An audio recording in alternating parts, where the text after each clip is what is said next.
ओम वासुदेवाय नमः। आप सभी का मेरे YouTube चैनल पर स्वागत है।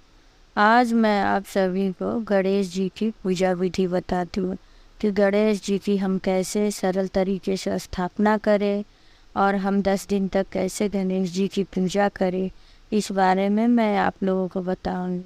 साल 2023 में 19 सितंबर को गणेश जी की हमें स्थापना करनी है। इस दिन हम गणेश जी को या तो एक दिन पहले भी ला सकते हैं या गणेश जी की गणेश चौथ की चतुर्थी के दिन ही हम गणेश जी को लेके आते हैं। इको फ्रेंडली गणेश जी की मूर्ति हो तो बहुत अच्छी बात है। और जब हम गणेश जी को लेके आते हैं तो ढोल नगाड़े भजन गाते हुए लेके गणेश जी को आते हैं। और उसके बाद से जो भी गणेश जी को लेके चौकी लेके आता है उससे दरवाजे पे पहले हम उसकी टीका लगाते हैं, आरती उतारते हैं और फिर हम गणेश जी को घर के अंदर लेके आते हैं।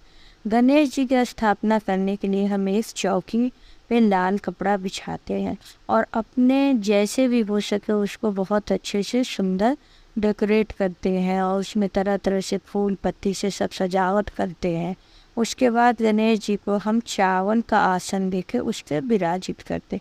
जब गणेश जी की हम स्थापना चौकी पे चावल का आसन देके कर लेते उसके बाद से हमें नहीं हिलाना चाहिए और मन में हम जितने दिन के लिए रखे, कोई 5 दिन 7 दिन 3 दिन 1.5 दिन, जितने दिन का आप संकल्प लिए हो वह बोल के गणेश जी की आप स्थापना करें।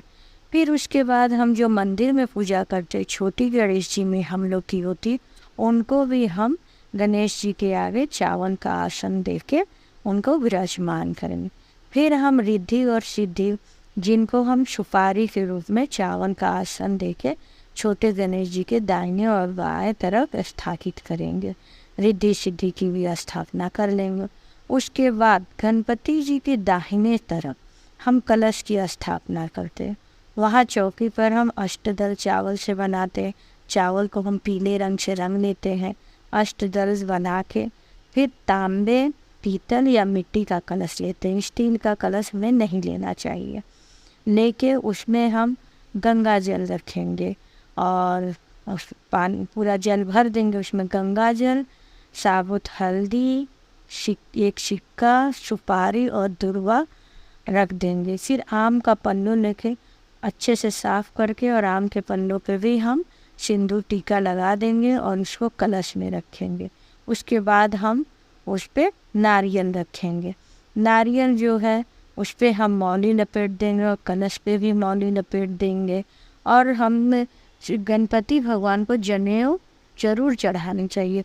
उनको जनेऊ समर्पित करके और मौली के छोटे छोटे टुकड़े हम रिद्धि सिद्धि और छोटे गणपति जी पे चढ़ाते हैं कि वो वस्त्र मान के हम उनको अर्पित करते हैं। फिर उसके बाद घी का दीप हम जलाएंगे या आप घी का नहीं जला सकते हैं तो तिल के तेल का भी एक जोत जलाएंगे। जोत को या तो गणपति जी के सामने एकदम रखें और नहीं तो आप कलश के तरफ दाहिने साइड जोत को जलाएं। जोत के नीचे भी हमें चावल का अष्टदल बना के वहाँ पर जोत को प्रज्वलित कर लेना चाहिए। फिर धूप दीप जला लेंगे, धूप भी जला लेंगे। उसके बाद से हम गणपति जी को एक सूखे नारियल में गुड़ रख के समर्पित करते। इस भोग को हम जितने दिन तक माने रहेंगे गणपति जी का उतने दिन तक रखेंगे। उसको नहीं बदलेंगे, ना किसी को बांटेंगे। वो हम रख देंगे दाहिने साइड गणपति जी के। फिर उसके बाद से हम फूल चढ़ाएंगे। गणपति जी को लाल फूल बहुत पसंद है, चढ़ाएंगे। फिर दुर्वा हम गणपति जी को अर्पित करेंगे। गणपति जी को दुर्वा बहुत पसंद है। फूल दुर्वा अर्पित करने के बाद हम गणपति जी को मोदक चढ़ाएंगे, 5 तरह का फल चढ़ाएंगे और जो भी हमारा पंचमेवा है ये चढ़ाएंगे। सब समर्पित उनको गणपति जी को करेंगे। गणपति जी को ये सब चीज़ चढ़ाने के बाद हम हाथ में फूल और अक्षत लेके गणपति जी की कथा हम सुनते हैं। कथा सुनने के बाद हम फूल और अक्षत को गणपति जी के चरणों में अर्पित कर देते हैं। उसके बाद हम लोग गणपति जी की आरती करते हैं। आरती करने के बाद सबको आरती देते हैं। उसके बाद से जो भोग लगाए रहते हैं गुड़ और नारियल को छोड़ के सब में उस प्रसाद को बांटते हैं। इस तरह से हमारी गणपति जी की सुबह की पूजा हो जाती है। फिर शाम के पूजा में हम गणपति जी के भोग फिर से लगाते हैं। कपूर और घी के 5 दिए जलाते हैं या पंचमुखी दिया जला के हम फिर गणपति जी की आरती गाते हैं और उसके बाद से सबको प्रसाद बांटते। सुबह शाम इस तरह से हमें गणपति जी की पूजा करनी चाहिए, भजन कीर्तन करनी चाहिए और फिर जितने दिन के लिए हम माने रहे उतने दिन के लिए ये करनी चाहिए। दूसरे दिन सुबह उठ के नहा धोआ के स्वच्छ होके हमें गणपति जी की चौकी की सफाई करनी चाहिए। सभी फूल और जो हम रौली टीके लगाए और रौली ये सब पोंछ के अच्छे से सफाई सब करनी चाहिए हमें। उसके बाद से हमें फिर से भगवान को दुर्वा के सहारे गंगा जल लेके छिड़काव करने चाहिए। मतलब ये रहता है कि हम आपको स्नान करा रहे हैं।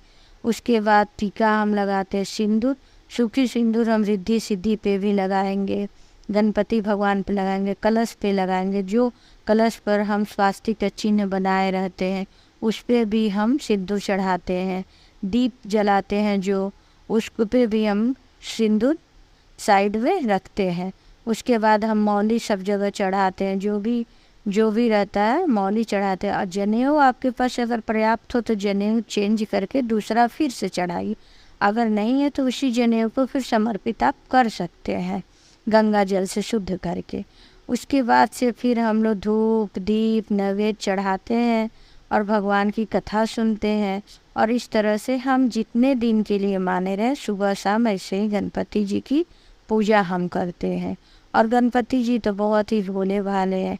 वो भक्तों की पूजा में अगर कोई गलती हुई रहती है माफ़ी मांग लेते हैं तो उसे माफ़ भी कर देते।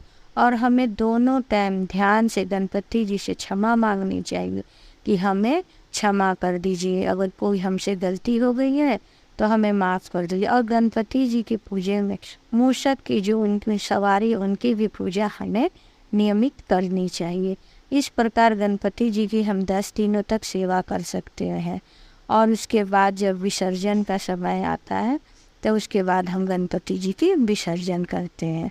आप सभी को मैंने एक बहुत सरल तरीके से बताई है कि कैसे हमें गणपति जी की स्थापना करनी चाहिए। आशा करती हूँ आप लोग को ये सरल विधि अच्छी लगी होगी।